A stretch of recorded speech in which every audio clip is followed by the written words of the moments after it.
Campeones, campeones, ole, ole. I fucking love it. MLS Aces episode 207. This is your host, Tom Sweezy. I am joined by two very familiar gentlemen, if you guys are familiar with the podcast. First off, sitting next to me on the screen, if you guys are watching, Uncle Sam Nelson. How are you, bud? Doing fantastic. Excited to be here. Congratulations on your MLS Cup victory, Tom. It's very exciting.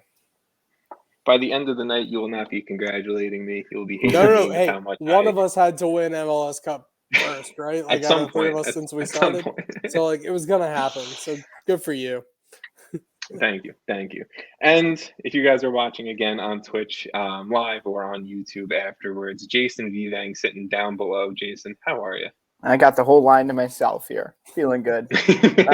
Vaughn's not here. I would say congrats, but like I consider it a win for the podcast that someone has a team that's decent. Thank you. You know what? I'm glad I could do that for us. It's like someone in like upstate New York going like, "Oh, it's a win for New York because NYCFC." Totally is. It's like, oh, win. Well, if this is the first time you're listening to the podcast, then yes, me, Tom, I am a NYCFC fan, and then welcome to a really weird episode to start listening to the podcast too. But more than welcome to have you join along on this. But I'm an NYCFC fan, and New York City FC did go on to win the 2021 MLS Cup over the Portland Timbers. Obviously, that is going to be a big chunk of this episode that we are going to talk about. Our reactions, me getting obnoxiously happy, and obviously talking about the Timbers as well. Dive a little bit into some of the craziness that has already begun of the MLS offseason, because the 2022 MLS season begins in February, which is absolutely crazy. The earliest start for... Yeah. 2 months, I guess, at this point, right? Oh my God, time goes too quickly. Thanks, FIFA. This is just going to be a crazy window. I guess short off-season window for Major League Soccer. Who's leaving the league? Who's transferring teams? And we'll get into some of the big moves a little bit later on this episode. But again, if this is the first time you guys are listening to this, then you don't know that the MLS Aces podcast is brought to you guys by Soccer 90. Give the gift of soccer this holiday season. Shop soccer90.com and find the perfect gift for your soccer loving loved ones. MLS, U.S. men's national team, U.S. women's national team, international club gear, all available. If you can't decide what to get, then you can just go on to soccer90.com and get them a Soccer 90 gift card and let them pick out what they want for this Christmas and this holiday season. MLS Aces listeners, you guys listening, watching right now, Sam, Jason, you guys too, you guys can get 25% off at checkout when you use the promo code MLS Aces on soccer90.com. Again, that's MLS Aces, MLSACES at soccer90.com for 25% off your checkout when you use that promo code. Thank you to Soccer90. Right there. Go look at the screen. Look at Jason's screen if you guys are watching this. Never taken away. We're on the website. Like I haven't been on the website in a while. Like that's our logo on the. That's so cool. Yeah, if you guys go to soccer90.com, we are on there next to a bunch of other podcasts and shows that they have. They also sponsor as well, and those are all who's awesome. Fantastic shows. Exactly. It's us. And then if you guys go to MLSAces.com, our website, we have Soccer 90 on there as well. Just to remind you, the promo code to use, a link to their website and everything like that. You can also check out some blogs that have been getting added a little bit more recently. I've been doing some blogging over the past 2 weeks or so. Find out a little bit more about us, other podcasts that we do, and everything like that. Boys, let's talk about MLS Cup, because I don't remember what happened. Did something happen? Sam and I were on the same page. Even the little bit that we were chatting before we started recording, I think we had a little bit of maybe mixed reaction there. But for me, I feel like up until the later stages of the game, this one was pretty boring in my opinion. So I guess kind of leading up into the 90th minute goal from Felipe Mora, what were your guys' takes? Jason, I'll start with you. I guess kind of leading up until that point, right? The main chunk of this game. Completely honest. How do you call a game boring where you're winning 1-0? Like, you got to just be happy. Okay, I'm saying I'm putting Tom my I would be my brain. if the Fire were up 1-0 for fine. like how long? Probably. He's 60 never been minutes up or whatever. 1-0, guys. That's what we're learning. I Okay, would be sitting I there will- ecstatic. I'd be like, just hold. Come on. I don't I'll even say care if this. no one else wants to watch. I would be me ecstatic. personally, the Cooligans and every other NYCFC fan were loving that entire game. Okay, fair Yes, point. but I'm Yeah. saying for the average neutral. Probably Well, the only people who were loving that moment were the NYCFC fans and Seattle Sounders fans. Only people loving that entire game. Yes. maybe for the Vancouver neutral- fans. Maybe. Are they a real club? But for the neutral, like you guys, what were your moments? Wow, what we were hit your the ground feelings running up here. until? Yeah. I mean, I just love MLS Cup. Like, it's like the epitome of the season, right? It all comes down to that one game.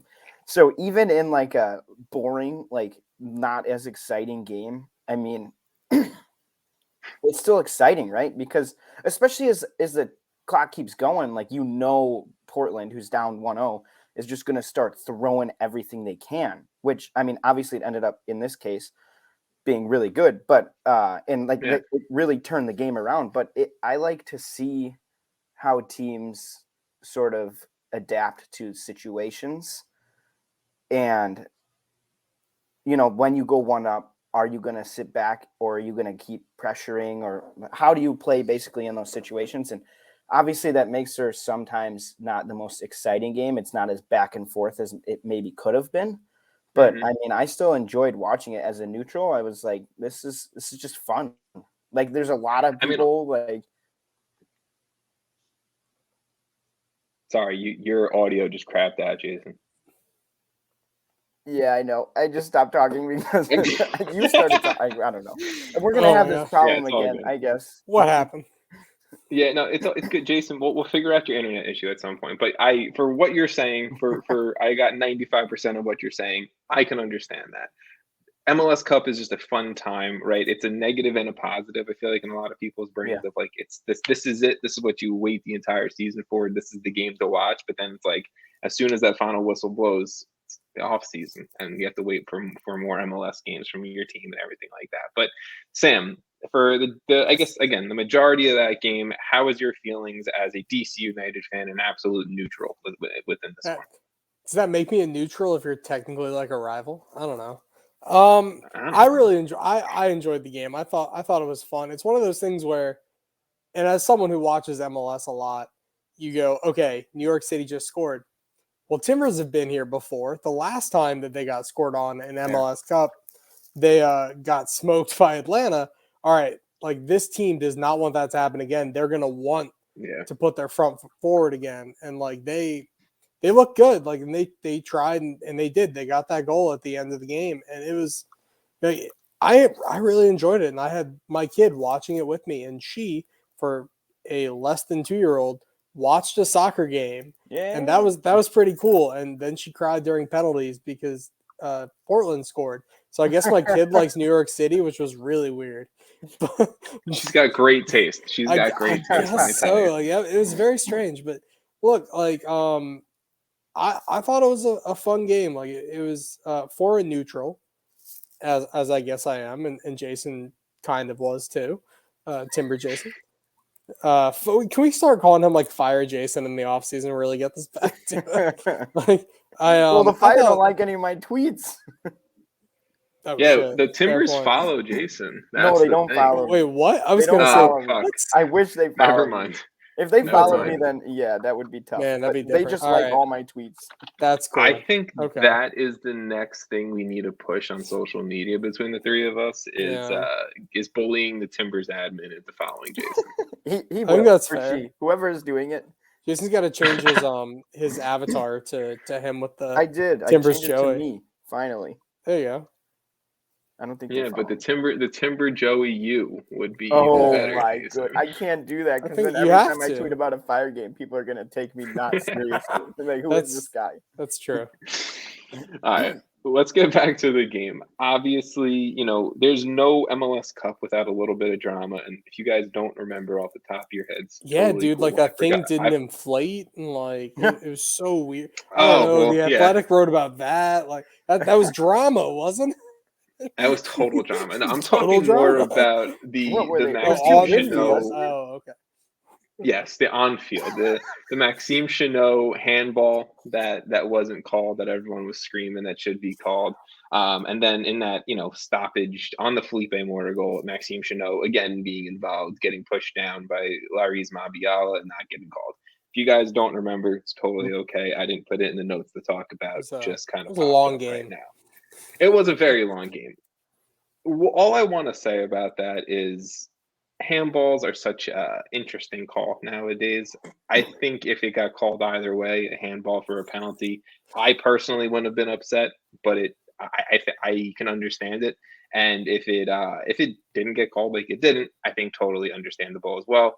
And I think the same thing with the push at the end of the game from Mabiala on Chanot again.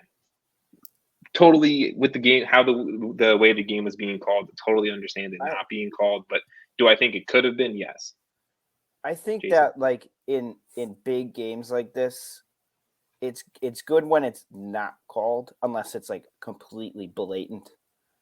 Because it's better to see them, I mean, obviously the Mora one, it ended up in a goal, right, with the Mabiala push. Yes. But like I'd rather see it in like them miss like a questionable call than just like be calling everything, I guess. I don't know if that makes sense. Mm-hmm. No, look, I don't think, especially in the ending seconds of an MLS Cup final, you're going to make that call in the box. And I know some people like Dell in the Twitter chat right now that I'm going to throw up are calling Chanot a baby. Tom's like sick grin this whole time is really fun. Like if you this can't watch this, like if you're not watching this, do you even so read this? Funny. Honestly, I didn't even know we had comments here. The whole time, like Tom was like, respond. That's not fair. And he had a handball, and he's just got the biggest grin because it's like it doesn't matter because guess who has the cup? It's awesome. I mean, look, I'm not trying to fuck with you, Tom. Like I love it. No, because like it doesn't matter at the end of the day, it's does true. it? Yeah. At the end of the day, we raised the cup. And yes, Chanot people can call out Chanot for being a baby. I'm sure there's points where he was crying for calls and didn't get it, whatever. But at the end of the day, like he really liked that grass. He really liked the grass. Mabiala. Well, it's Portland. Like they're really nice and green. That's fair. But that's a good point. Yeah. At the end of the day, everyone, especially in a final, is going to cry for calls.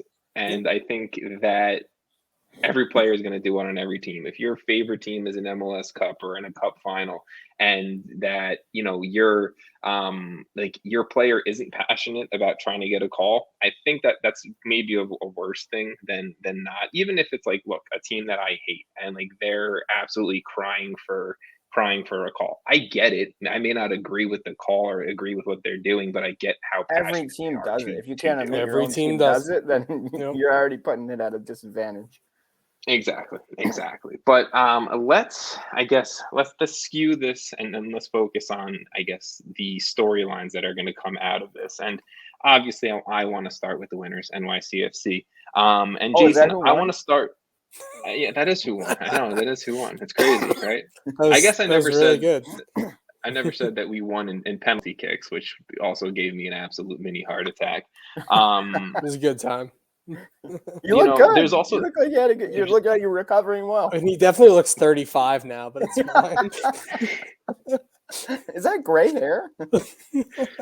Bro, the grays are coming in naturally right now. I'm not liking it. But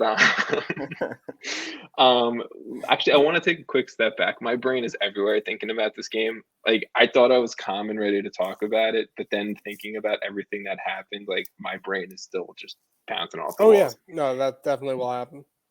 So Tati scores in the 41st minute off of a Maxie Morales free kick. Header that Steve Clark probably should have saved, probably shouldn't have gone in the back of the net. But at the end of the day, lucky bounces. Tati. Honestly. Golden Boot winner scores a goal. Fuck yeah. Yeah, I mean, look, the storyline's great, right? Yeah. I think he's kind of important to your team. Yeah, a little bit, and Pep Yeah. likes him a lot too, which is Pep also apparently likes him a lot. But that moment, Sam, I'll start with you. What do you Yeah. think my reaction was when that ball goes? Your in the side reaction? netting? Oh, Yeah, Flip the it's all table. about me today. Okay? I assume absolute hype. Like I can't imagine because I haven't watched MLS Cup with DC in it. So like I don't know. I'd be pretty fucking excited. I'd be jumping up and down. So I hope you were too. Like especially a lead against the team. Were Timbers technically favorites in that game? They were technically favorites. Okay, so then I'd definitely be the hyped. home team. Yeah, so I'd definitely be hyped if I were you. Look, the neighbors below me in my apartment building probably hate me after that goal. Left a note on his door. He left like a 30 rack of beer and was like, "I'm sorry." So that's the one goal, right? Obviously, very happy, ecstatic. Again, Clark probably should have saved it, but whatever. You go into the half up 1-0. Then the moment that absolutely ripped my heart out, and I will talk about my reaction to that, was in the 90th minute. Oh, I wanted to talk about your reaction. Jason, ask you Jason can go for his for it. reaction. I'm just surprised that window is still intact behind you. There's a balcony right over there. Yeah, that's not his TV watching room. Oh, good point. So yes, the 90th minute goal from Felipe Mora off of that Larry's Mabiala push on Chino and all that stuff. Jason, what do you think my reaction was to that one? You were there's no way you didn't get on your knees at the very least. Oh, you're right. You're right. And scream out in agony. So both hands up. There's no way you did get mad on Slack, yes, Del. Nope. No, yes, he I did. I honestly, that was probably the most mad I've ever been on Slack was that moment. But yes, you're right. I was standing in front of my TV. I was standing in front of the TV with my phone recording, ready. I'm like, we're seconds away. This is it. Mora scored. Oh, that's even funnier. So you recorded the goal? Mora scored in 90 plus 3, Sam. There was legit probably like 15 seconds. Okay, I'm so ready. you telling me recording. This still exists on your phone? Is this gonna go on Twitter? I deleted that. Like, oh my god! I deleted that. Send it. I want to see. Just put it on Slack. Put it on Slack for all of us. It has been deleted. It is recently deleted, not fully anymore. Whatever. So I'm standing in front of it. That Morris scores, and Jason, you are correct. Completely dropped to my knees. I don't throw my hands up in agony. I just go. Oh, hands to the face. That was number 2. Hands to the face. Go on. Hands to the face. But at the end of the day, right? We go through extra time. Nothing really happens in extra time. We go to PKs, nothing happened. I mean, there was like nothing happened. Yeah, it was really there was a shot or two. We all knew. I think everyone I don't know. I felt but the tension was fun. I enjoyed that. Yeah, there's a lot of tension in those periods. I was standing a lot through that extra time. It was pretty tense. Oh, you were. Bro, I did laps around my apartment. Well, I was holding the kid who was rooting for your fucking team. So that's her team now. That's her. Yeah, team. Yeah. I know. We're gonna have to talk about that later. Maybe she likes light blue. Maybe that's not good. No team in this area is in light blue. But at the end of the day, Sean Johnson makes 2 saves during the PK shootout. Alexander Kynes puts away the winning PK. NYCFC raised the cup. First thing I want to talk about after the game is Sean Johnson. And Jason, I know you and I both have our love of Sean John. He has been the starting keeper. Yes. I want to give a round of applause. Wait, can I say something about that last penalty though? Go for it. Did you? All right. So Tom, I assume you were celebrating right away. Jason, you watched the game live, didn't you? Yeah. Did you the kick happened? It went in. And for some reason, something on my TV, it almost went quiet for a second. And it felt like the refs were going to call it back for some reason. And I don't know why, but it was kind of quiet.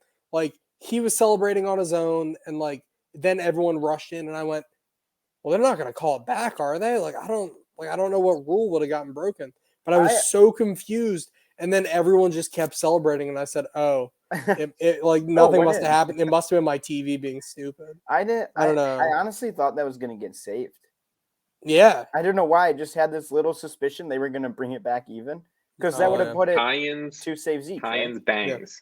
Cayens. He hit it hard. All it you was a gotta good know. hit. Didn't he also Clark scored guess the right way, winning? Though? He did. He guessed the right way, and I thought he was going to save that. Yeah. Well, Cayens scored the winning PK in the Revs PK shootout, and then he scored the winning PK in MLS Cup for a center back. It's time to sell him. Peruvian Successful, international center back. He's an MLS Cup winning center back. Time to sell his ass. No, but look, I want to start with Sean Johnson because he was the MLS Cup MVP. He was the captain of the team. And again, Jason, you and I have both had Sean John as the starting keeper of our favorite team. So you and I know how special of a goalkeeper he is. Even for, I've said it on the podcast before, great guy. Not the best regular season, but this postseason, he was absolutely fantastic. He is an 11-year MLS veteran. Finally raised his first. That's frightening. His first MLS Cup trophy. So congratulations to Sean John there. 157 games played for NYCFC. He's the all-time leader in games played for New York City FC. That's nuts. Yeah, and I mean. So that's not including U.S. Open Cup. I don't think there is enough U.S. Open Cup appearances for any player to jump him. So just want to throw that out there. Wait, what is the number you have? 157. Mine's showing on Wikipedia. It shows 163. That might. So I think Wikipedia, maybe that's U.S. Open or Cup. Friendlies or something. You could include friendlies. Not really that many friendlies. He has, in 11 years, he's probably had some. He has 176 with the Fire. Still got more. Yeah, yeah, but he won the cup. He won the cup with us. That is okay because we're an incompetent franchise. Okay, we never even. You won a cup your first year. Shut up, Jason. I think, and then it's been horrible since. I was like a baby, bro. It's true. I was like 4 years old. Sorry. So I think when you're good. When you look back at Sean John and you look back at his MLS career, finally being able to raise, that trophy at the end of the day, right? His first ever club trophy, and everything like that. I mean, I think you have to look back at him as kind of finally getting that final accomplishment for being considered among the great goalkeepers that this league has ever seen, because he's done it for 11 years. He's been 11 years in the league. Yes, at this point, he is not like Ramondo status, but he has to be slowly rising up that list. And I mean, Jason, again, you saw him play for the Fire, and I mean, he was sick back then. Always, I feel. Yeah. Like he's never mentioned with like Bill Hamid, which Sam, obviously you have Bill Hamid. I think Sean Johnson's pretty damn close. I think Sean Johnson has one of the best above Bill Hamid. Yeah, okay, I was going to say that. I think he is, and I mean, obviously his U.S. men's national team call-ups have proved that too. But I think Sean Johnson is when he got signed by New York City, from Chicago, I went, oh shit, this guy is pretty fucking legit. Coming from, no offense, Jason, a pretty bad Fire team to an NYCFC team who was on the rise and looking for good talent. To get Sean Johnson, I went, oh, this guy must actually be pretty freaking good. Yeah, okay, so we had different reactions, but we get it. I think he has the best distribution for a keeper. He's he's good. His distribution skills, I think, are unmatched in the league. Almost once a game, he gets a ball and it becomes like a counterattack so fast. There's not. Is this an unrealistic statement? Because I've made unrealistic statements at the end of season episodes before. I think Sean Johnson is the third best goalkeeper in Major League Soccer, present day right now. Oh, present day. Present day, not all time. Your first two? I think it's Turner, Andre Blake, Sean John. No. Eli Who is above? Eli Room is not better than Sean Johnson. Stephen Fry's number 3, easily. You think Fry is still? I think Fry's above Sean Johnson. Yes. I think Fry's still above Sean Johnson. I think Johnson's probably 4, but I think Stephen Fry's probably top right now. Yeah. Today, you'd rather have Fry over Johnson? Well, look, like one guy just won MLS Cup and one guy didn't. I feel Yeah, like you're saying you would take the that's guy really that didn't? annoying to be like right now, like right now. I mean, one guy is also like 34 and was injured for half the season. Yeah, and I'd still 30, take it. 35. Like, To be I fair, don't when he know. plays, like he's single-handedly won so I many said that games. guy has literally won MLS Cup from the jaws of defeat for Seattle twice. So did Sean John. I mean, Once. he beat the Supporter Shield Revs by himself too. So that's fine. That's a fair That point. says Brad That's a fair Guzan. point. I don't think Brad Guzan's Yeah. better. Brad Guzan is Del- definitely not better. Brad Guzan, I think, is still a starter in MLS for sure, but he's not. He's not top 10 goalkeeper in the league. Maybe 10. I don't know. But Once Atlanta gets a new goalkeeper, get ready for it to just go off. Like Yeah, some exactly, like right. younger, like 25-year-old who can stop everything. the Who's like kid 7 that they feet have tall. playing, Yeah, it's done. the kid they have playing at Atlanta United too. I don't know. He I don't watch Rios USL. Rios Novo. Do you remember No. the start this year when they were playing in CONCACAF Champions League and that third string goalkeeper, this young kid, had to come in and like make saves because all of that's this kid, Rocco Rios Novo. He's like 19. He's coming from some like Costa Rican club on loan. He's sick. Okay. I think Slonina is number 2. Who is? The Fire's like 17. The Fire's like 17-year-old who is apparently like the He's highest good. rated like 17-year-old He's goalkeeper really in good. the world. He's very gonna good. be really good. No, he already is. I hope Yeah, you Sam. keep him. So He faces a lot when of shots in the fight. when Transfermarkt dropped that he is the most expensive I 17-year-old goalkeeper in the world, I said no shit. What other 17-year-old in the world is really starting at a certain level? Apparently some kid in Russia, and that was the only other one. Like, that's it. He's also getting a lot of experience playing for the Fire. Yeah. Well, like you just said, like, he's getting getting a lot of shot-stopping ability. Like, that's... Yeah. All right, let's circle back. This is NYCFC's time. Back to NYCFC's time. Sorry, champion. So we talked a little Sean John. The other player that I wanted to mention about kind of maybe cementing an MLS legacy a little bit is Maxie Morales, and maybe I'm pushing this narrative because I like want that. Okay, so just to kind of give the listeners more than and everyone. once. But the one thing that I want to say about Maxie is 145 games played for NYCFC. Again, I think he's number 2 or number 3 all time in NYCFC appearances. This has been the most games he's ever played for a single club in his career. He has had that 20 assist single season in 2019 for NYCFC, and he is the club's all-time leader in assists with 67 overall. Like, Maxie has definitely established himself as an NYCFC legend. But when you like look back at the number 10s that this league has had and the absolute dominant assist creators that this league has had, I feel like the average person doesn't think of Maxie Morales, and like, should they think of Maxie Morales? I don't know if that's a fair question. But Jason, when you think of number 10 in MLS, who do you think of? Because I have a name in my head that's like, that's the guy. And honestly, the first 2 names like that I think of when it comes to that is like Almiron or like Giovinco. Interesting, because I think Diego Valeri. Like, that's my name right away. And I think Nico Ladero. Ladero's a good one. And I don't think 10, Morales is on that level yet of those, even just those 4 that we just named. I don't know about that. I think he's dude's pretty 34. up there. Like, he's done. Age is no number. He's an NYCFC legend for sure. I think Maxie's been one of the better attacking midfielders in the league for a while. Like, but like, sorry, go for it. No. I just like I think like you compare, if you're going to compare him to like Ladero or Valeri in his prime, like, it's very different. But I think Maxie is not just serviceable, but like, he's a very, very good, like, I would have taken him on my team a while ago. Like, but isn't what we're comparing like their whole career? Do you want to say his whole career?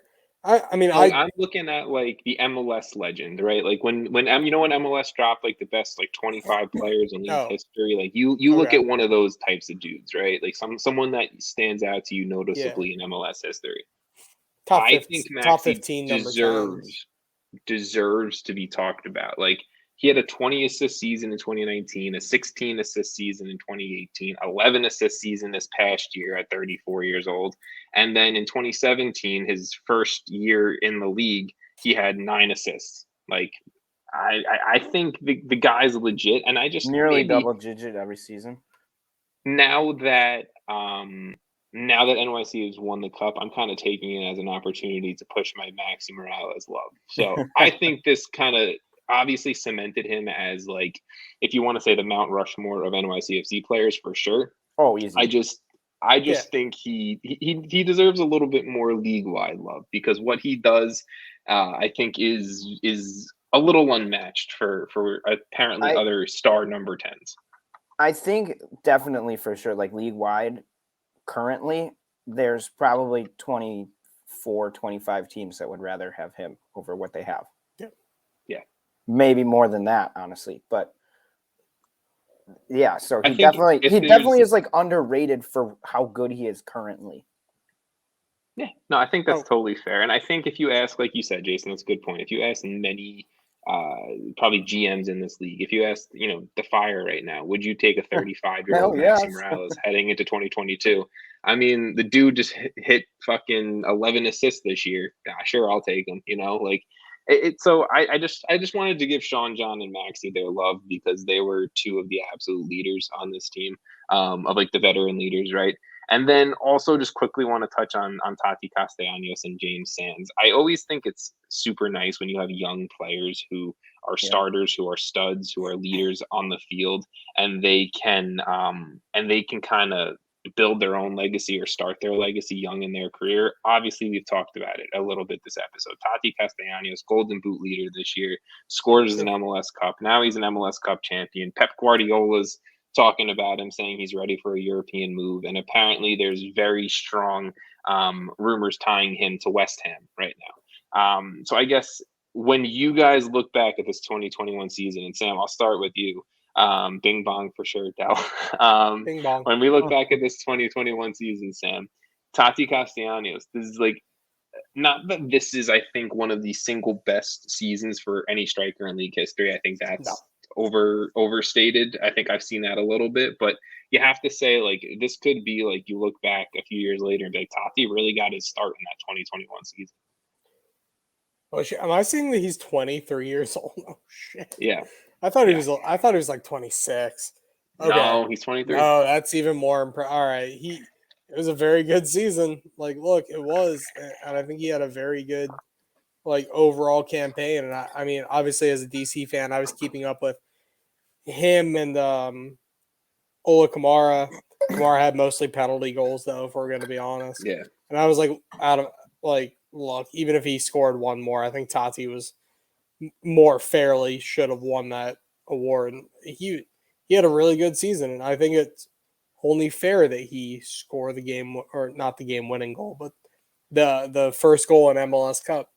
I don't know. I think West Ham makes sense. Will he be successful there? I don't know. I've heard rumors about Belgium and Turkey as well. That I could see happening, but I don't know if that's going to stall his career. So I don't know. I think the one thing about a whole move for Taty would be, like, I would think at this point City Football Group would want to keep him inside CFG, right? I would assume.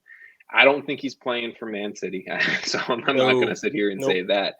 But I think, if he does go on and play for West Ham, I think it would be a sign and loan from City to West Ham. And if it's not West Ham, I could see him, like, again, signing to City, that type of deal, and then like going on loan.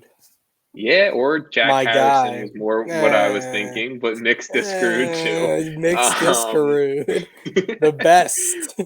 But maybe go on loan to, I think Troyes is a City Football Group club in France. Whatever. I don't know.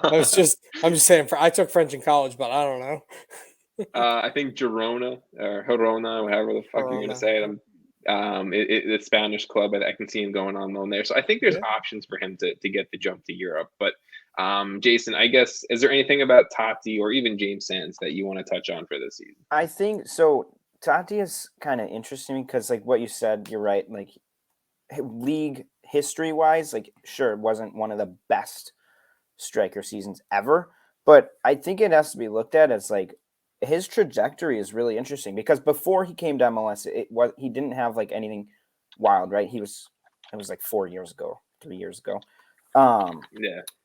And so once he got there in 2019, he had 11 goals, 11 assists, which was like pretty huge. Then I think he was injured last year, right, Tom? Partially. He was injured partially for the season, yes.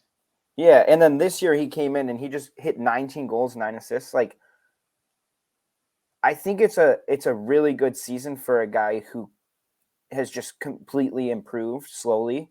And he came off an injury. He probably wasn't looked at as much because of that injury. You know, obviously the stats are down. And he comes in this year and he absolutely smashes it. And he completely deserves a move. He's a young guy. Like, he's one of those people who really could what is the word? I don't know. Use this as like a springboard. I don't know. Yeah. No, I get what you're saying. Yeah. I get what you're saying 100%. Which kind of sad because, I mean, leaving NYCFC is probably the best for his career, but, like, it sucks for you guys. Yeah, like, look, he's an absolute starter with NYCFC, but obviously I think, you know, with where the league still is, players want to use this, like you said, Jason, as a springboard to jump to Europe, to get that shot in Europe. Because that's where most players see themselves playing when they're young or they're going through academies or they're starting their career. They want to end up playing in Europe. So if, you know, Tati Castellanos at this point can give us a golden boot winning MLS Cup winning season and he wants to go to Europe, then, you know, thank you, If that's the least he gave you, yeah, you should be pretty happy. Go on and do you, Tati. Bing bong your way all across Europe, you know? The one thing that I did want to say about Tati, so the other day when I was doing research for this podcast, I was typing up notes. I completely got sucked down a rabbit hole and created an entire spreadsheet of every player who's ever played for NYCFC, appearances, goals, assists. Thank God it hasn't been that many years.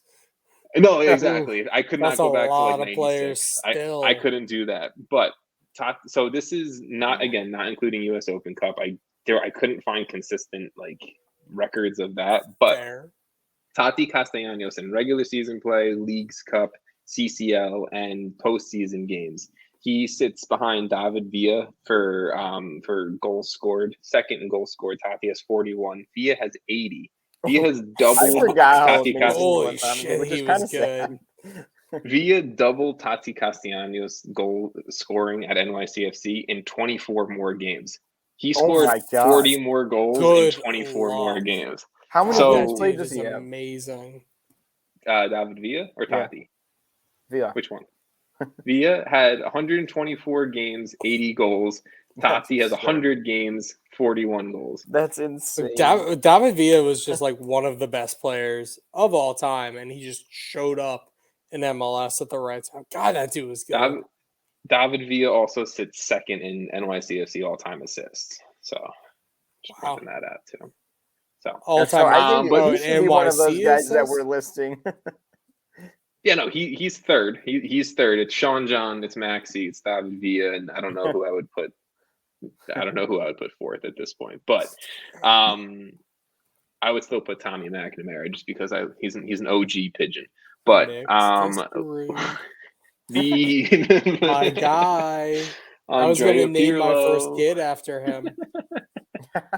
No, I almost convinced Katie of that. I almost got Mix. Like, I thought it was to name your daughter Mix. Well, no, if it was a son, like I was like Mix. Mix is a good name, and she said absolutely not unless it's twins. Respect it. The last NYCFC topic that I want to talk about is Ronnie Deila, his place in NYCFC history, because there hasn't been many NYCFC managers, but we have been known to rotate managers every season and a half to 2 seasons, right? So he now sits second all time in games managed in NYCFC history. He is second all time in wins as a manager, third all time in losses, which is a good thing. So flip it, second all time and least amount of losses, if you want to think about it that way. Is he good or what? Wait, what? He's good. He's good. Confused here. All right, so he's good. He has lost the least second. That's a sentence. Oh, that's Oh good. my god, Yeah, this is okay. this is a sentence I cannot. Second all time in law. Wait, what? All right, good for him. Good for Wait, him. third all time in games lost with 15. That's not really fair. Yes. Yeah, with Dome Torrent in fourth with 13 losses. Like he was Yeah, only there for like I'm he was saying. like there for half a season. Like, and he lost. He 13. was he's horrible coached, though. He was so But bad. he's coached the second most games, so I think that's impressive to All right, compare those two stats yeah. Like together. when you do the stats, it's funny. I'm just saying.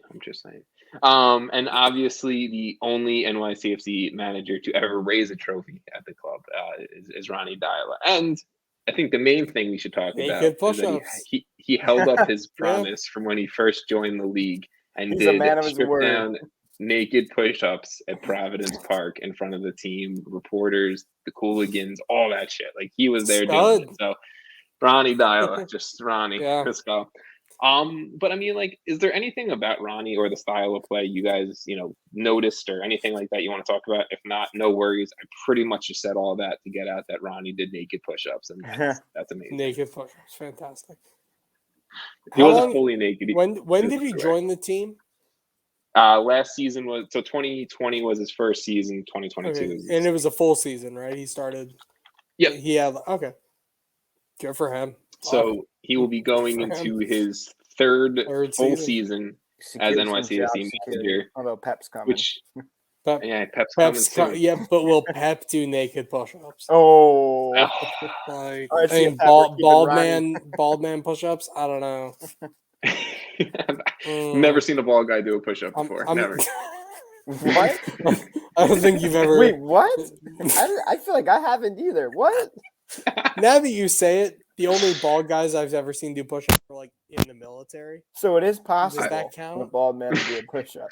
I don't know. I've never seen Mr. Clean do a push-up. I don't know. Have you ever seen? I mean, did that you ever guy see could definitely Pep do or, Isn't that guy ripped? I think he could do a push-up. Mr. Clean is ripped. Yeah, he could do a push-up. He could probably push up me. Yeah, he could. Yeah, for sure. Yeah, for sure. Oh, New York City. Nice one. Yep, that was. Nice thank you. Let's quickly flip to the other side. This has been a Portland very Timbers. blue-centric podcast here for a minute. I mean, I knew I was going to make it that way. I just That's knew all right. I did. You won. But Can't Portland wait to talk Timbers. about my DC Wait, who won? podcast. I fucking hate you. Portland Timbers. Some team in New York. They lost this game. The Portland Timbers lost.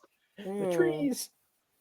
I have listed a lot of players here. We don't have to talk about all these players, but what I want to talk about is when you guys think about this loss, I think the first thing that kind of sunk in for me was that was potentially Diego Valeri's last ever appearance in a Portland Timber uniform.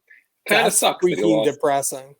He lost the MLS Cup final at home, coming on as a sub, and you lost. So, I mean, our resident Timbers fan, Jason, you think about this Diego Valeri career. I mean, that has to be awful. I mean, I'm sure.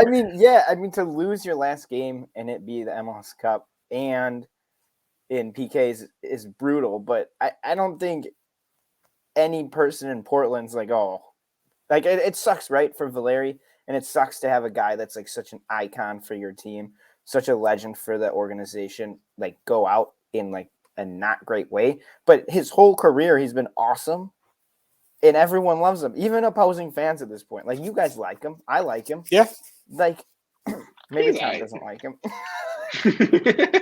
Tom's reaction was like for someone who likes Seattle as much as I do, I really like Diego Valeri. Okay, you respect him. Oh yeah. Yes, that's a respect better Valeri. word. I know nothing about Diego Valeri personally to like him or not, but I respect. Okay, well, yeah, I've Sure. never met him either. I don't know. Apparently, you gotta Hey. Google a guy if you're gonna like him. That's how you not like someone. It's Googling.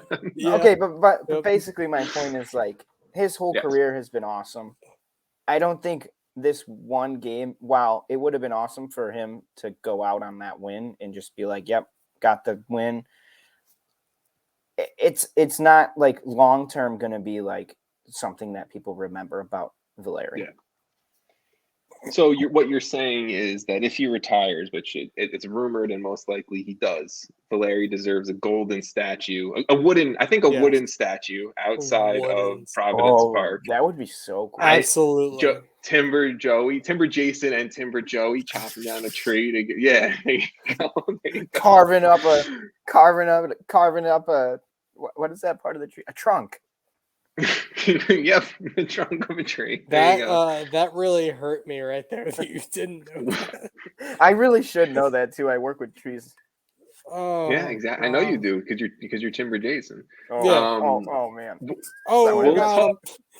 We'll talk more about Valeri's, I think, career when and if he officially retires. I don't want to kind of go too high level on this, but Sam, I don't know if you realized or if it took me saying it right now to realize that this was potentially Valeri's last game at MLS Cup at Providence Park. He was never able to. His only MLS Cup win was away, so he was never able to, I guess, win it in front of the fans.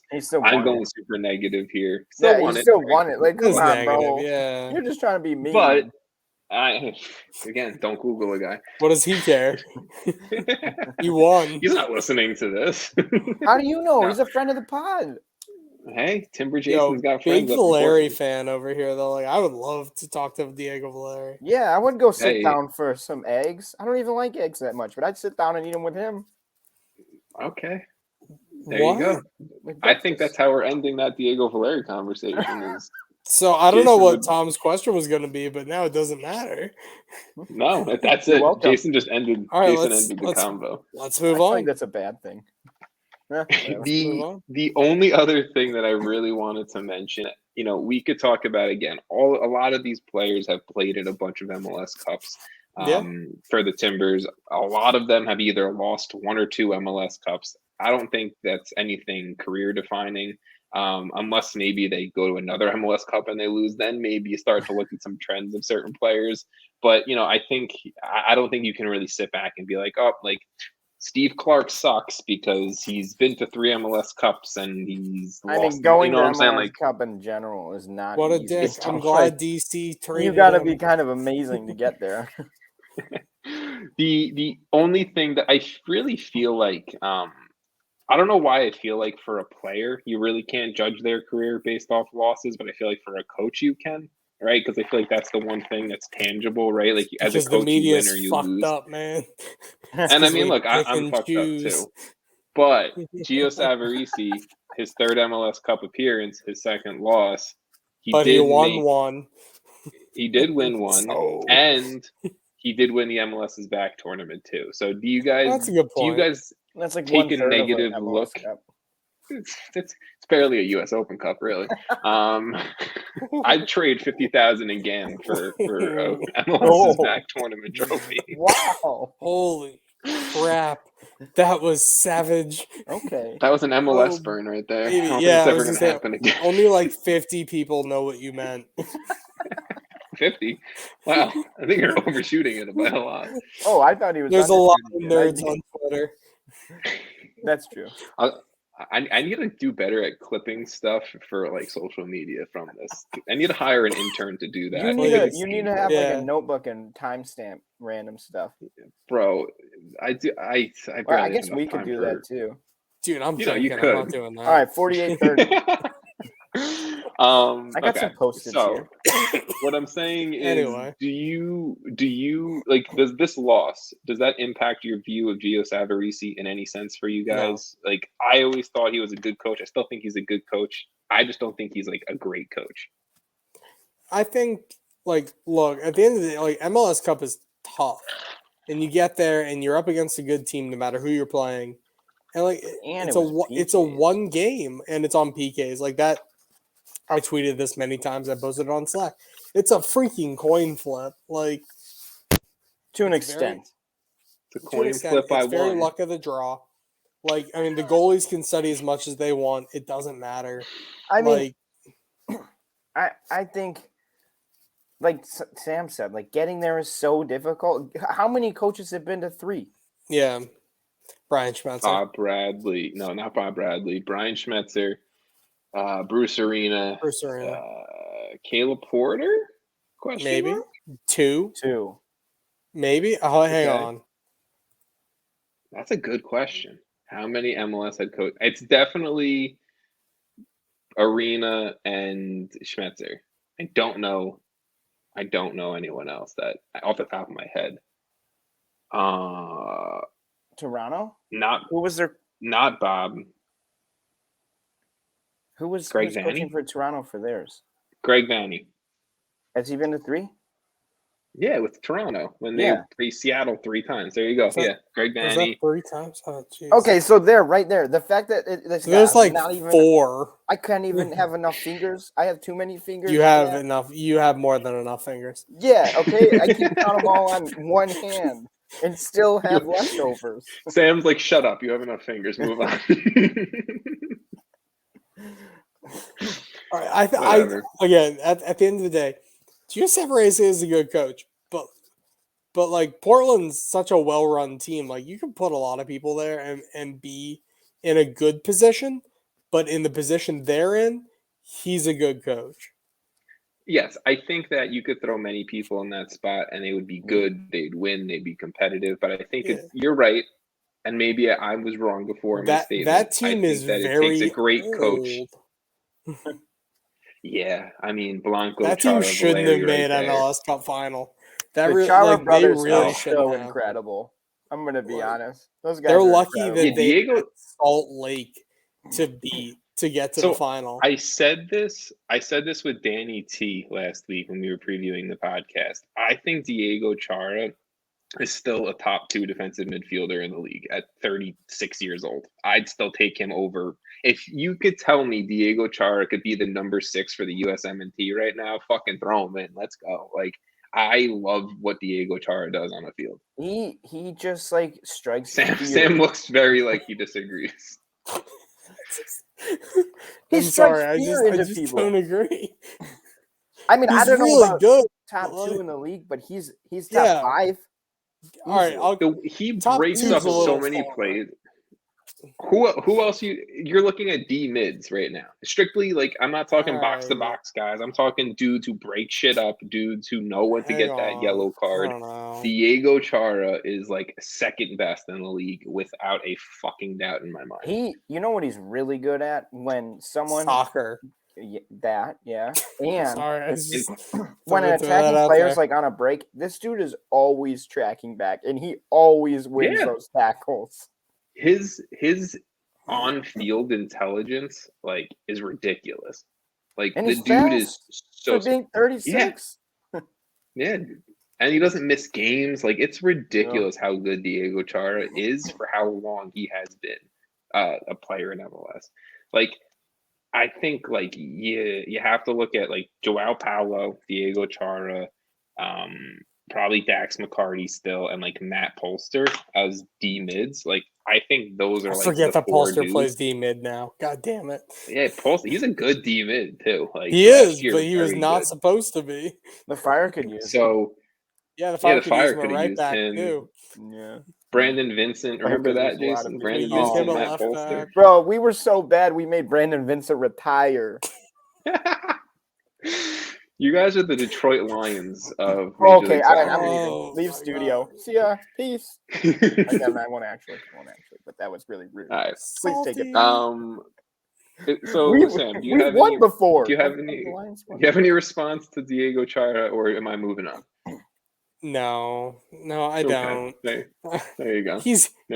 Look, I do think Diego Chara is really good. Top 2 in the league. I don't know. But I mean, it's just an arbitrary number. He's a top D mid in the league. He's a top D mid still, for sure. I will argue arbitrary I like him a lot. Till the day I die. You can do that later. 27 teams.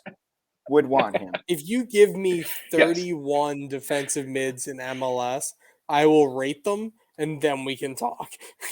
Deal. Because there's no list on the internet. So you make that list. I went back from 2015 to 2021. He's got a spreadsheet, Sam. I will share. I can't share a screen on here. I will come up with 31 D mids. You can share your Give me 31 D mids, and we'll talk about this on the next podcast. That's fine.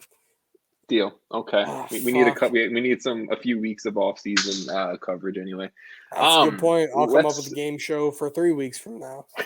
we are closing in on the end of this episode. So I want to kind of quickly just go through a little bit of the expansion draft and one or two players that have made some moves. So really quickly, I'm going to go through it. So Charlotte FC, obviously the brand new team coming into MLS in 2022, they were able to select 5 players in the expansion draft to obviously help, their roster build or trade away for value if they want to, as many teams do.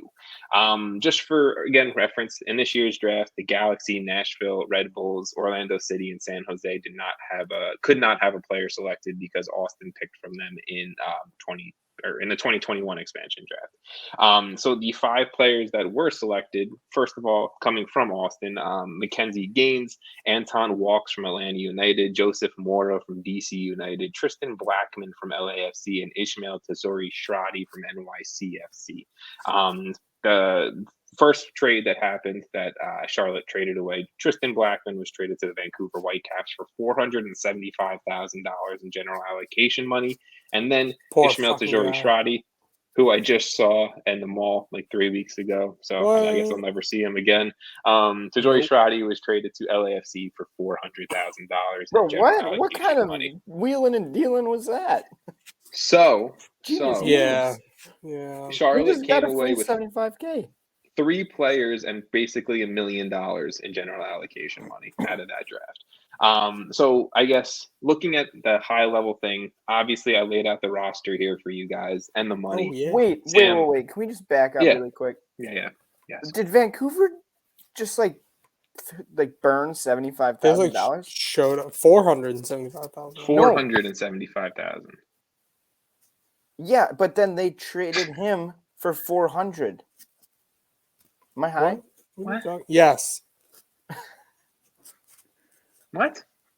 Tristan Blackman was drafted by Charlotte. Okay, then sent to Vancouver. Yeah. Okay. So this Sam, poor guy, I'm really glad you understood that because I did not know where Jason's brain was. I didn't know where I was. This poor bastard was taken from Los Angeles to Charlotte, back to Vancouver. Yeah. Same hour. That's what I was confused by. Poor guy could have been on a good team. The Vanni Sartini effect, though, Sam. The Vanni Sartini effect. Fair enough. So I'll start with the tradeaways. I want to start there. Tristan Blackman, let's just go with this. Going from, again, LAFC to Charlotte to Vancouver, I like him on Vancouver's back line. Sartini was playing a back 3 at the end of last season. I really like the idea of Tristan Blackman in a back 3. I think it works. I think he's very versatile. I think he can play many different positions along the back line. And, really, if you need him to like bump up into a right wing back, he can also do that. So I think Vancouver, they obviously paid a lot of money for Blackman, but I think it was worth it if you can lock down a defensive American. I don't know if you guys have any takes on that. No, I totally agree. I think Tristan Blackman's a good pickup by Vancouver. At first, I thought it was a good pickup by Charlotte, and I was like, "All right, this is good. This team's coming together." Charlotte. Yeah, I think, and then to be able to just send him for $475 like instantly, good for them because they're good. I mean, Charlotte, I think knows exactly what they're doing right now, unlike some teams who come into MLS. So like, I am excited to see. I think they know how to work the system. So I would have really liked to see Tristan Blackman on Charlotte's back line. I think he's like a very young American you could build around a little bit, right?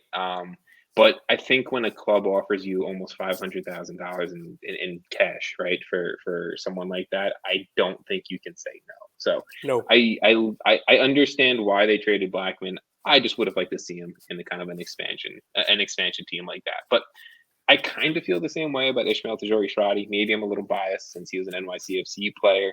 $400,000 though for a winger. Again, I think an experienced MLS winger when you are looking at LAFC's roster, I think it's another no-brainer for Charlotte to kind of just be like, yeah, let's take the cash and it's nearly $900K for free, basically. Yeah. I mean, they just got those guys, traded them. So. Boom, boom. And obviously, good. Like, look, Tajouri-Shradi's a starter on most teams. Legit. In this league. Yeah, like when he was on the ball in extra time of MLS Cup final, I was like, this dude's gonna just hit one. Like, I'm convinced of it. Like, I wish he was on my team. Straight up, I wish he was on DC. He's very Tajouri-Shradi is NYCFC's all-time postseason goal leader. And that's why I felt that way, for sure. He's he really steps good. Up in the playoffs. Well, then he'd be kind of useless on the Fire because we don't make the playoffs. Fair enough. So LAFC could really use him. Vela, Tom's Arango, other team. Ismael Tajouri-Shradi. I think that sounds like a pretty strong front three for LAFC. Especially LAFC's got to kind of reset after the way things have been going for them and trading away, players, and they really need to like reset and rebuild. Yeah, no, for sure. And I think Tajouri-Shradi is a piece to that. But yeah, Jason. I have just a general expansion draft thought / question. You look tired. Yeah, I'm always tired, bro. Right. I don't understand why. I think that it's agree or disagree. I think that a team that just entered the league should not be able to be selected from. You mean Austin. Like Austin? Like Austin. I feel like they should have protection. They played one season. Yeah, that's you should have protection in your first. But didn't they like sign Mackenzie Gaines from it's also like pretty rare, Germany? I guess, that teams. Well, maybe it's not that rare actually. That teams kind of just keep getting added in back-to-back years. But it seems to me like you shouldn't have. Disagree. You think it's better? I think it's fine that Austin got players selected because it's not like every team gets 11 players they can protect. And your homegrowns can't get selected, and Generation Adidas players can't get selected. So, you're looking at a majority. The kids coming out of college who are good. We're just offered MLS. Some of them, but usually not the number one pick. Yeah, they're given 2 years under an MLS contract where they are pretty much guaranteed a roster spot. That's all a Generation Adidas contract is. But you're pretty much guaranteeing that more than half your roster is safe from being selected. I think it's fair. That's a good point. Honestly, I was just more like, what are your thoughts? Because to me, at first glance, it does seem kind of crazy, but you're right. It does seem fucked up, doesn't it? If you can protect so many people, then yeah, whatever. And also, at the end of the day, a lot Charlotte wasn't going to go in, and I saw people predicting that Charlotte was going to grab the best 5 players available. You're not going to do that because you have to pick up the contract with that player, and Charlotte is not going to pick up a high-level TAM or a DP contract because they want to pay their guy, not someone else's guy. So, yes, at the end of the day, the Mackenzie Gaines pick is a value pick. Anton Walks is a value pick. Joseph Mora, I think, is a value pick in his own right, too. And then Blackman and Tajouri-Shradi, they're super high value, but you traded them away for a shit ton of cash. I think those are the way to do these expansion drafts. Get players and then sell them. You have to. You just have to speak to teams beforehand, because I'm sure they are, and be like, hey, if we get this guy, do you want him? He's available for us to snag. How much will you be paying for him, basically? Sell the pick, essentially. And apparently that's what happened with Tristan Blackman, that he was always going to the Whitecaps. And I think that's a genius move by a new team. Yeah. You instantly get a lot of money that you can then go out and get exactly who you want. I think you should always go for a young, super raw value pick. I think that's what the Mackenzie Gaines pick was. Oh, yeah. That dude used to be a top American talent in Europe. And then he never developed because he was on a Bundesliga 3-level team who just wasn't going to do anything. And he got brought back to MLS. And look, if he's going to get playing time for Charlotte, I think that's great. I think that's really good. I will say it's for a raw talent. Well, because he went to his hometown, Austin FC. He's probably all pumped. that's He's at shitty. home, That's everything shitty. like that. And then Charlotte's like, He's also nah, been come on to a different Charlotte. team for like 8 straight years, or like 6 straight Yeah, years. he doesn't stick on a team long. So Fingers crossed look, for Charlotte. he's still young. Fingers crossed that he's a young American who can Yeah. get some playing time at Charlotte at the end of the Heck day. yeah. Oren McKenzie Gaines. Yeah, Oren McKenzie Gaines. His brother's out in LAFC too, so Yeah. that's cool too. But I like what Charlotte did with this draft. My only concern right now for Charlotte's roster construction, and then we can move on if you guys have nothing to say about this piece, is that I think the biggest issue that Austin FC faced 2 issues with their roster construction in year one. One, Are we talking about Austin or are we talking about Charlotte here? I'm talking about Austin because they're the last expansion team to kind of like go judge based off of. I got you. The number one issue that I'm looking at, and I'm still seeing with this Charlotte team, the same thing that I saw with Austin, is they don't have a dude to put the ball in the back of the net right now, right? Like, you need a proven goal scorer. I wrote a blog up on the site. I mean, yeah, exactly. You have a 19-year-old who's never scored a first-team goal in his career. It's fine. But that's why when I put up a blog on the site, I thought Charlotte should have gone out for Will Bruin just to kind of bring in a veteran who knows the league. Yeah. Not if he scores 10 goals, great. If he scores 5 goals, great. But kind of brings that little bit of veteran leadership into the locker room. So, one, that's still one piece I'm highly concerned about. And 2 is that Austin never really grabbed like that veteran, or not even veteran, like that American MLS talent that you need to kind of fill out your roster, right? Like a guy who knows the league, who knows the travel, who knows the wear and tear, who knows the physicality, all of that shit. Like Austin never really picked that dude up. And right now, when I'm looking at Charlotte's roster, they don't have many of them who know this yet as well. So I'd like to see him kind of fill out their roster with maybe some starters or, you know, like high bench level players who know the league, who are kind of just like adjusted to it. So even if a star player they bring in from overseas or South America or whatever, like isn't there for a stretch of the season, you can rely on a Dax McCarty. You can rely on a Diego Chara, right? Like someone like that who knows the league, who's a stud, who's a veteran. That's what I like what Nashville did when they came in, grabbing McCarty and Anibal Godoy. I think you can rely on those two in the center of the field, even if you're playing your worst game. You got 2 dudes in the middle of the park locking it down. I would like to see something like that from Charlotte. So we'll see how they continue to construct the roster, but just my 2 cents so far from what I've More seen. from Vaughn later. Mm-hmm. Yes, Vaughn has been absolutely killing it, rolling around with the Mint City Collective, recording podcasts. I think he was at the expansion draft the other night, so definitely follow Vaughn on Twitter, at VI Pullman on Twitter, and you'll see everything he's running around doing. And you know, definitely keeping busy over there. Let's finish up this episode by really just kind of quickly going through some news pieces. I'll talk about a storyline. If you guys have something to say, jump on in, raise your hand. I'll call on you like class, okay?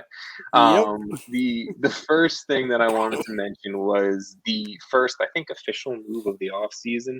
Lewis Morgan being traded from Inter Miami to the New York Red Bulls for $1.2 million in GAM.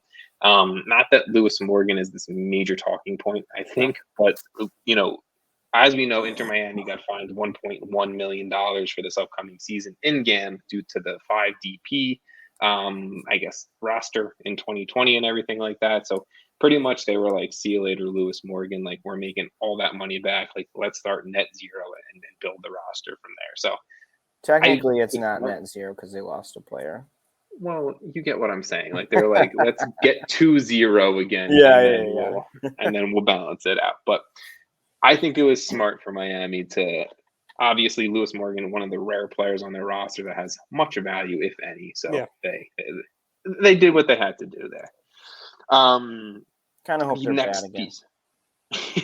You're not a fan of Miami? Wow. Okay. I just want to be better than them. I just want to give Jason a hug. The next major move I want to touch on, LAFC selling defensive midfielder. This was probably one of the D-mids that if you told me it was better than Diego Chara, I would agree with, but he's no longer in the league. He would have been one LAFC of them. selling defensive midfielder Edward Atuesta to Brazilian club Palmeiras for $4 million up front in a deal that could grow to $7 million in total. I was a little torn on this, so I want to hear your guys' opinion. Is $7 million or a deal worth potentially up to $7 million? Is that enough for Edward Atuesta? In my brain, I want to say no, but maybe I'm getting greedy with some of the big deals we're seeing right now. I think so. If it gets to 7, if it stays at 4, no way. I don't know. What are Do you think 4 up front is a no? I'd say 4 up front. So there's just some clause or something that he makes it's like appearances, appearances, like goals, winning a trophy, all that shit. Yeah. I would say closer to like 9. I think it should have started at like 6 and went to 9. I like that. Yeah. Or 7 to 10 or something. Like when you look at it all, right? Like he's only 24. He's easily one of the best players in the league. Like he's won a trophy with LAFC. I thought he was a Colombian international. He's not. So my apologies. I think I've said that on Twitter. Over 100 appearances for LAFC. Like he's such a stud. And I'm like, 4? Really? Like that was it? Like 4 sounds really low. When 4 is weak. Yeah. Like Alphonso Davies was less proven leaving Major League Soccer than what Edward You could easily argue that up. Like I don't know how they settled on 4. That just seems really low. They must have been really low, like achievements to get to 7. Yeah, the 7 it must have been like something where it's like, okay, yeah, he has to play 5 games and I get a $500,000. Like, okay, yeah. The 7 seems definitely like okay, like 7's closer to his value. What he should have been, but it should have been more like guaranteed 7. Yeah. With the clauses or whatever. My only thing is like I really kind of hope there's a sell-on clause because like he's still only 24, right? So I'm hoping maybe a little football manager has been thrown into this deal for LAFC, and you can sell him for like they get 30% of whatever and that's definitely I don't know I didn't see anything of the deal. I'm sure there's people on Twitter who have broken down what the contract looks like, but I'm just not overly thrilled with that number for LAFC and Atuesta. But he's going to a big name club like Palmeiras. Sick, good for him. I know he wanted to go play there, so happy for Atuesta there. The last move that I quickly wanted to talk about was today, New England Revolution trading for the LA Galaxy midfielder, winger, whatever you want to call him, Sebastian Lletget for $1.3 million in general allocation money. I think this is probably the closest thing to a blockbuster trade that we're going to have this offseason. A lot of money. Yeah, I mean, want to start with that, Sam? That's a lot of money. A lot of money. Someone in Slack called him a back pass merchant. Is that what I saw? Someone that many people on Twitter during USMNT games call him a back pass merchant. Okay, so I've never heard that phrase before for him. Also, I think everyone on this podcast knows that I'm not high on Sebastian Lletget for the national team, but I that's fine because I still won that bet. He didn't score a freaking goal during the Gold Cup, but he's a really good MLS player, and I think this is a great move for the Revs. Like they should be really happy with this. That's going to be a really, as long as they hold everyone else together, a really formidable team in the East again next season that you're going to have to deal with. That's going to be kind of annoying, honestly, to be dealing with that. Yeah. I mean, look, like they sold Tajon Buchanan to Club Brugge, and I can see Sebastian Lletget kind of going right into Buchanan's spot. But Jason, I mean, obviously you saw this deal today. What was your thoughts running through? I like it, honestly. I think that the money, like, what was it, 1.2? 1.3. 1.3. It seems like a lot, and I would normally say that seems like too much for him. But he's only 29. Like he's not that old. He's got a good 3-4 years that he should have of like really quality minutes. This is his prime. Yeah. So I think it's a fair price for a guy like him. And like Sam said, he's been a good MLS player for a very long time. say what you want about his U.S. career. You know, I kind of lean towards I like him. I don't know currently. I would probably rather take other people because his last couple of performances have been not so good. But I mean, overall, he's been solid in times where we haven't had many better options. So yeah, I've not been a hater, but I think the money's fair, and I think he's going to really come in and help them immediately. I mean, they don't need tons of help, but. No, I mean, they don't need tons of help, but you also, again, you have to replace a best 11 player in Tajon Buchanan. Yeah. And I think Sebastian Lletget is easily one of those dudes. Obviously, Lletget played for Bruce Arena when Bruce Arena was the manager of the Galaxy. So you're kind of reuniting a coach and a manager. I'm sure Arena went out and was aiming to get this done for sure. You know, so I like the deal. I like when a coach kind of knows the player he wants. And he's like, like, I'm going to go get my guy. And he has a plan for him already. Exactly. And talking about coaches in Major League Soccer, super quickly, 2 more spots have gotten filled. RSL have officially signed Pablo Mastroeni as their full-time manager after their deep playoff run this offseason. And then FC Cincinnati go out. They sign a longtime MLS assistant coach. Last year, he was with the Philadelphia Union as an assistant coach, Pat Noonan, giving him his first ever full-time manager role. Anything you guys want to say about either of these managerial signings, moves, whatever? It's okay. Pablo Mastroeni has a dope mustache. I think you should bring it back, honestly. I think you should bring it back. You know, yeah, he's a really good coach. He's an MLS legend, and you know he did well with an RSL team. The thing is, like, he kind of earned it on the back of a lot of luck. So we'll see how he does next season. But you know, hey, nothing against it. Like he played, or he had a very good Colorado team at one point that went to the Western Conference Final. Like he's a good coach. He just, you know, I think it'll just be one of those like time will tell kind of things. No, for sure. And just to kind of give a quick note about the Noonan signing, I like it. Jason, similar to kind of Ezra Hendrickson, like he's been an assistant under some of the best. He gets his chance, honestly. He deserves it. 100% deserving. So definitely excited to see him grow, flourish, see if he can maybe be the guy to finally right the ship for Cincinnati. God, we all hope so. Feel bad for him that's his first opportunity, but I think he makes 6 months on the job. But I mean, it's totally fine. We'll see how that goes. Hey, he must be positive. He took it. I think Cincinnati keeps him for the whole full season just because like nope. Even they're just bad. They're gonna lose. Yeah, but they have way too high expectations for a team as shitty someone. as they are. They have to stick with someone. No, they have to eventually. They do. Well, otherwise, they're gonna be bad forever. You have to. Literally, you have to. Pep can't fix that team. Pep could fix that team. Who Pep can't fix that? Pep with $1 billion could fix that team. You have to stick with a coach eventually. Eventually they do, but they won't. But they won't. Is the front office going to do that? Exactly. No. So that's where we're at. The front office does not Pat match Noonan's job before he even really started. All right, the last thing. Noonan's ready.